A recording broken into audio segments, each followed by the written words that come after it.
একদিন হজরত মুসা আলাইসাল্লাম বনি ইসরায়েলের এক সভায় ভাষণ দিচ্ছিলেন। এমন সময় জনৈক ব্যক্তি প্রশ্ন করল লোকেদের মধ্যে, আপনার চেয়ে অধিক জ্ঞানী কি কেউ আছে? ওই সময়ে যেহেতু মুসা আলাইসাল্লাম ছিলেন শ্রেষ্ঠ নবী এবং তার জানামতে আর কেউ তার চাইতে অধিক জ্ঞানী ছিলেন না, তাই তিনি সরলভাবে না সূচক জবাব দেন।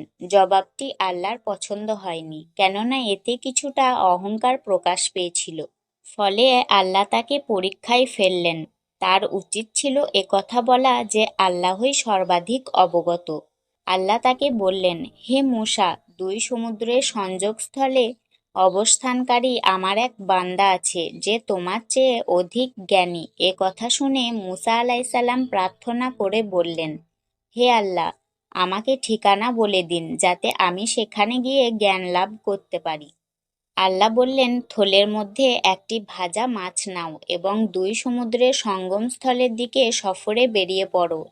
যেখানে পৌঁছানোর পর মাছটি জীবিত হয়ে বেরিয়ে যাবে, সেখানেই আমার সেই বান্দার সাক্ষাৎ পাবে। মুসা আলাইসাল্লাম স্বীয় ভাগিনা ও শিষ্য এবং পরবর্তীকালে নবী ইউশা বিন নুনকে সাথে নিয়ে বেরিয়ে পড়লেন। পথিমধ্যে এক স্থানে সাগর তীরে পাথরের উপর মাথা রেখে দুজন ঘুমিয়ে পড়েন। হঠাৎ সাগরের ঢেউয়ের ছিটা মাছের গায়ে লাগে এবং মাছটি থলের মধ্যে জীবিত হয়ে নড়েচড়ে ওঠে ও থলে থেকে বেরিয়ে সাগরে গিয়ে পড়ে। ইউসা ঘুম থেকে উঠে এই বিস্ময়কর দৃশ্য প্রত্যক্ষ করেন, কিন্তু মুসা আলাইসাল্লাম ঘুম থেকে উঠলে তাকে এই ঘটনা বলতে ভুলে গেলেন। অতঃপর তারা আবার পথ চলতে শুরু করলেন এবং একদিন এক রাত চলার পর ক্লান্ত হয়ে এক স্থানে বিশ্রামের জন্য বসলেন। অতঃপর মুসা আলাইসাল্লাম নাস্তা দিতে বললেন। তখন তার মাছের কথা মনে পড়ল এবং ওজর পেশ করে আনুপূর্বিক সব ঘটনা মুসা আলাইসাল্লামকে বললেন এবং বললেন যে শয়তানি আমাকে একথা ভুলিয়ে দিয়েছিল। তখন মুসা আলাইসাল্লাম বললেন, ওই স্থানটিই তো ছিল আমাদের গন্তব্যস্থল। ফলে তারা আবার সে পথে ফিরে চললেন। অতঃপর সেখানে পৌঁছে দেখতে পেলেন যে একজন লোক আপাদমস্তক চাদর মুড়ি দিয়ে শুয়ে আছে। মুসা আলাইসাল্লাম তাকে সালাম দিলেন। লোকটি মুখ বের করে বললেন, এ দেশে সালাম, কে আপনি? আমি বনী ইসরাইলের মূসা, আপনার কাছ থেকে ওই জ্ঞান অর্জন করতে এসেছি যা আল্লাহ আপনাকে বিশেষভাবে দান করেছেন। খিজির বললেন, আপনি আমার সাথে ধৈর্য ধারণ করতে পারবেন না, হে মূসা। আল্লাহ আপনাকে যে জ্ঞান দান করেছেন তা তিনি আমাকে দেননি। পক্ষান্তরেই আপনাকে তিনি যে জ্ঞান দান করেছেন তা আমাকে দেননি। মূসা বললেন, আল্লাহ চাহেন তো আপনি আমাকে ধৈর্যশীল পাবেন এবং আমি আপনার কোনো আদেশ অমান্য করব না। খিজির বললেন, যদি আপনি আমার অনুসরণ করেনই তবে কোনো বিষয়ে আমাকে প্রশ্ন করবেন না, যে পর্যন্ত না আমি নিজে তা সম্পর্কে কিছু বলি। অতঃপর তারা চলতে লাগলেন। কিছু দূর গিয়ে নদী পার হওয়ার জন্য একটা নৌকা পেলেন। অতঃপর নৌকা থেকে নামার সময় তাতে ছিদ্র করে দিলেন। সারয়ী বিধানের অধিকারী নবী মূসা বিষয়টিকে মেনে নিতে পারলেন না, কেননা বিনা দোষে অন্যের নৌকা ছিদ্র করে দেওয়া স্পষ্টভাবেই অন্যায়। তিনি বলেই ফেললেন, নিশ্চয়ই আপনি একটা গুরুতর মন্দ কাজ করলেন। তখন খিজির বললেন, আমি কি পূর্বেই বলিনি যে আপনি আমার সাথে ধৈর্য ধারণ করতে পারবেন না? মূসা ক্ষমা চাইলেন। ইতিমধ্যে একটা কালো চড়ুই পাখি এসে নৌকার এক প্রান্তে বসল এবং সমুদ্র থেকে এক চঞ্চু পানি তুলে নিল। সেদিকে ইঙ্গিত করে খিজির মূসা আলাইসাল্লামকে বললেন, আমার ও আপনার এবং সমস্ত সৃষ্টিজগতের জ্ঞান মিলিতভাবে আল্লাহর জ্ঞানের মোকাবেলায় সমুদ্রের বুক থেকে পাখির চঞ্চুতে উঠানো এক ফোঁটা পানির সমতুল্য।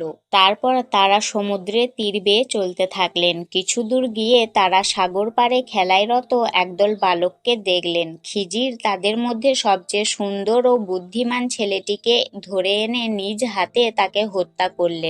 এ দৃশ্য দেখে মূসা আঁতকে উঠে বললেন, এ কি, একটা নিষ্পাপ শিশুকে আপনি হত্যা করলেন? এ যে মস্ত বড় গুনাহের কাজ। খিজির বললেন, আমি তো পূর্বেই বলেছিলাম আপনি ধৈর্য ধারণ করতে পারবেন না। মূসা আবার ক্ষমা চাইলেন এবং বললেন, এরপর যদি আমি কোনো প্রশ্ন করি তাহলে আপনি আমাকে আর সাথে রাখবেন না। অতঃপর তারা চলতে লাগলেন। অবশেষে যখন একটি জনপদে পৌঁছালেন তখন তাদের কাছে খাবার চাইলেন, কিন্তু তারা তাদের আতিথেয়তা করতে অস্বীকার করল। অতঃপর তারা সেখানে একটি পদ্মমুখী প্রাচীর দেখতে পেয়ে সেটাকে সোজা করে দাঁড় করিয়ে দিলেন। তখন মূসা বললেন, আপনি ইচ্ছা করলে তাদের কাছ থেকে এর বিনিময়ে পারিশ্রমিক নিতে পারতেন। খিজির আলাইসাল্লাম বললেন, আমার ও আপনার মধ্যে সম্পর্কচ্ছেদ হলো। এখন যেসব বিষয়ে আপনি ধৈর্য ধারণ করতে পারেননি সেসব কাজের রহস্যগুলো আপনার কাছে বর্ণনা করে দিচ্ছি। প্রথমত, আমি যেই নৌকাটিকে ত্রুটিযুক্ত করে দিয়েছিলাম সেই নৌকাটি ছিল কতগুলি দরিদ্র ও মিসকিন লোকের। সেই নৌকা দ্বারাই তাদের সংসার চলত এবং পিছনেই ছিল একজন জালেম রাজা, যে দেশের ধনী দরিদ্র নির্বিশেষে প্রত্যেকের নিখুঁত নৌকাগুলি দখল করে যুদ্ধের কাজে লাগাচ্ছিল। আমি যদি সেই নৌকাটিকে ত্রুটিযুক্ত না করে দিতাম তাহলে রাজার নিষ্ঠুর কর্মচারীগণ এসে তাদের কাছ থেকে জোর করে সেই নৌকাটি দখল করে নিত। তাই আমি সেই নৌকাটি ত্রুটিযুক্ত করে তাদের সেই জালেম রাজার হাত থেকে বাঁচিয়ে দিয়েছিলাম। অবশ্য পরে তারা অল্প খরচে পুনরায় নৌকাটি মেরামত করে নিতে পারবে। খিজিরের কথা শুনে মূসা আলাইসাল্লাম বললেন, এমন উদ্দেশ্যে নৌকাখানি ভেঙে ফেলা তো খুবই উত্তম কাজ হয়েছে। অতঃপর খিজির আলাইসাল্লাম বললেন, হে মূসা, দ্বিতীয়ত আমি যেই বালককে হত্যা করেছি সেই বালকটির ভিতরে নাস্তিকতার বীজ বিহিত ছিল। সে কাফেরের স্বভাব ও চরিত্র নিয়ে জন্মগ্রহণ করেছিল, অথচ তার পিতামাতা ছিল অত্যন্ত ধার্মিক। আমার ভয় হচ্ছিল যে ওই বালকটি প্রাপ্তবয়স্ক হয়ে জোর করে তার পিতামাতাকেও কুফরিতে লিপ্ত করবে, যার ফলে সে নিজে তো দোজখী হবেই, সাথে তার পিতামাতাকেও জাহান্নামী করে ছাড়বে। তাই আমি ছেলেটিকে হত্যা করেছিলাম। অবশ্য তার পিতামাতা পুণ্যবান, তাই তারা পুত্রের মৃত্যুতে ধৈর্য ধারণ করবে এবং ধৈর্য ধারণের ফলে আল্লাহ তাদের উত্তম প্রতিদান দান করবেন। তাফসিরে কুরতুবিতে বর্ণিত আছে, সেই বালকটির মৃত্যুর পরে তার পরবর্তীতে আল্লাহ তার পিতামাতাকে 12 জন নবী সন্তান উপহার দেন। এ কথা শুনে মূসা আলাইসাল্লাম বললেন, এ উদ্দেশ্যে যদি আপনি বালকটিকে হত্যা করেন তাহলে এটি তো একটি উত্তম কাজ হয়েছে। অতঃপর খিজির বললেন, তৃতীয়ত, আমি যে প্রাচীরটি মেরামত করে দিয়েছিলাম সেই প্রাচীরটি ছিল 2 জন এতিম বালকের। বালক দুটির পিতামাতা অত্যন্ত ধার্মিক ছিল। তারা তাদের সন্তান দুটির জন্য বেশ কিছু ধন সম্পদ ওই প্রাচীরের নিচে লুকিয়ে রেখেছিল, যাতে তারা প্রাপ্তবয়স্ক ও বুদ্ধিমান হয়ে ওই প্রাচীরের নিচে ধন সম্পদ প্রাপ্য হয় এবং ভোগ করতে পারে। কিন্তু যদি ওই প্রাচীরটি ভেঙে পড়ে যেত তাহলে সেই ধন সম্পদগুলো বের হয়ে পড়ত এবং অন্য লোকেদের হাতে চলে যেত।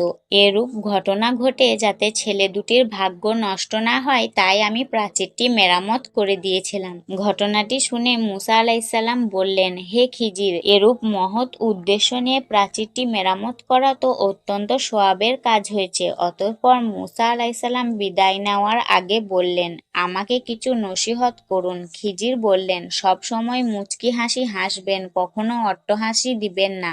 একঘেয়েমি ও জিদ পরিত্যাগ করবেন, অনর্থ কাজে সময় নষ্ট করবেন না, ভুলদারিদের দোষ পরিচর্যা করবেন না, আর হে ইমরান পুত্র, আল্লাহর কাছে বেশি বেশি ক্রন্দন করবেন। এরপর মূসা আলাইসাল্লাম খিজিরের কাছ থেকে নিজের দেশে রওনা হলেন।